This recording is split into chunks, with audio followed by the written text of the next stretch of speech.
área 3, área de trabajo, taller 3, de la historia en Andalucía a la historia de Andalucía. Expone don Rafael San Martín.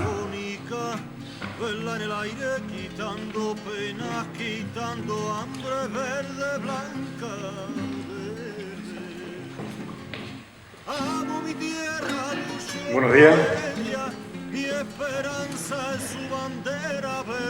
Llama mucho la atención el hecho de que Andalucía no hace tanto tiempo, hace algunos siglos, pero eso no es mucho tiempo, haya sido una nación rica. Llama mucho la atención que hace ese mismo tiempo y más tiempo todavía, Andalucía haya sido pionera en prácticamente todas las disciplinas de la vida, en economía, en cultura, en enseñanza, en investigación, en trabajo. Todo esto llama muchísimo la atención. Pero todavía llama más la atención el que todo esto no se sepa. El que, como han dicho mis compañeros y seguirán diciendo mis compañeros durante el resto de la mañana, la escuela no nos enseñe nada, absolutamente nada de lo que estoy diciendo. Que los medios de comunicación no se hagan eco en absoluto de lo que estoy diciendo. Y perdonadme, ¿tiro piedras a mi propio tejado? Pues no, porque como bichos raros que somos los que estamos aquí, también soy un periodista atípico. Y eso lo sabe todo el mundo. Pero en fin, quiero decir que con mi compañero Paco, que también es periodista, y otros que están aquí, estamos de acuerdo en que nuestros medios de comunicación, aquellos en los que a veces nos dejan trabajar, no nos permiten que digamos lo que sentimos, lo que pensamos y lo que creemos que honradamente debemos decir. Y a algunos bien caro que nos cuesta, dicho sea de paso. Todo lo más que se nos dice cuando hablamos de nuestra historia es, pero de aquello hace ya mucho tiempo, como si el tiempo pudieran borrar las cosas. Y yo creo que no. Yo creo que los delitos contra los pueblos jamás prescriben. Los delitos contra los pueblos no pueden prescribir, porque son delitos de lesa majestad. Y con Andalucía se han cometido no uno, no dos, muchísimos delitos que hacen que Andalucía haya pasado de ser el país más avanzado de Europa y quizás de Occidente. De Andalucía que se dijo, y lo dijo un historiador belga, Chaspirén, y habla del momento en que cae el Imperio Romano. Cuando Chaspirén, un historiador belga, al que no se le puede acusar, digamos, por decirlo de una forma gráfica, de andalucista, ni de novedoso, ni de exaltado andaluz, ni nada por el estilo.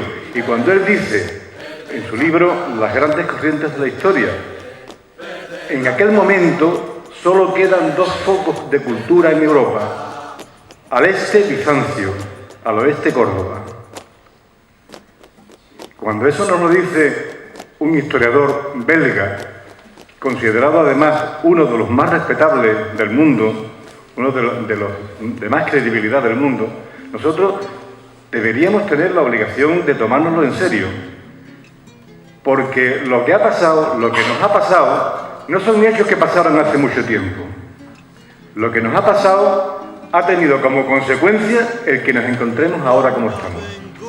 Si nosotros hemos bajado de ser una comunidad rica, activa, inventiva, científica, etc., y hemos bajado a ser lo que somos en este momento, es porque ha habido unas circunstancias que nos han llevado a esta situación.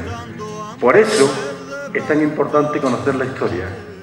Conocer la historia no es tener una lista de las batallas, ni de los nombres, ni de los generales. Conocer la historia es saber cómo hemos llegado a la situación actual. Entonces, en este momento en que estamos inaugurando la asamblea la primera asamblea del siglo XXI, en este momento en que estamos proponiendo la celebración del segundo Congreso de Cultura Andaluza, permítanme que sea crítico con nosotros mismos, porque a mí me gustaría, y creo, y por eso puedo decirlo, que todos ustedes están en la misma onda, A mí me gustaría que de esto que empieza hoy no quede lo que quedó del primer Congreso de Cultura Andaluza. El primer Congreso de Cultura Andaluza fue un esfuerzo impresionante de una institución que se llamaba Club Gorka. Seguro que la inmensa mayoría, salvo alguno que sí estaba allí y hace así con la cabeza, la inmensa mayoría ni siquiera sabe que existió el Club Gorka. El Congreso de Cultura Andaluza no se celebró en Córdoba, se celebró en toda Andalucía. Durante 2 años se recorrió toda Andalucía y se cerró, se hizo el acto de clausura en la mezquita de Córdoba. ¡Qué mejor marco! ¡Qué mejor marco que la mezquita, ¿verdad, Antonio Manuel? La mezquita de Córdoba. Pero lo que ha quedado de aquel Congreso, aparte de que nadie sabe quién era el Club Gorka, aparte de que nadie se acuerda de las actas del Congreso, aparte de que nadie se acuerda que estuvo toda Andalucía en movilización durante 2 años, lo que ha quedado de aquel Congreso fueron 3 palabras. 3 palabras que aquí hemos recuperado. Gracias a la personalidad de Antonio Gala. Se pueden recordar aquellas 3 palabras. Muy bien recordadas, pero no debería ser lo único que quedara de aquel Congreso. Y aquí vamos a analizar nuestra historia y vamos a proponer fórmulas de que nuestra historia se conozca, se respete y que no se repitan los errores anteriores. Porque ya lo dijo Winston Churchill, los pueblos que no conocen su historia están condenados a repetirla, condenados. Para que no ocurra todo eso, nosotros tenemos la obligación de conocer a fondo nuestra historia, de desmontar todos los mitos. Y cuando digo todos los mitos, digo todos, los que nos gusten y los que no nos gusten. Tenemos la obligación de ser críticos con todo, incluido nosotros mismos. Tenemos la obligación, además, sobre todo, de sacar conclusiones. Conocer la historia no es solamente saber que en tal año pasó tal cosa. Conocer la historia es saber que eso tuvo unas consecuencias y que por esas consecuencias luego hubo otras y a esas siguieron otras.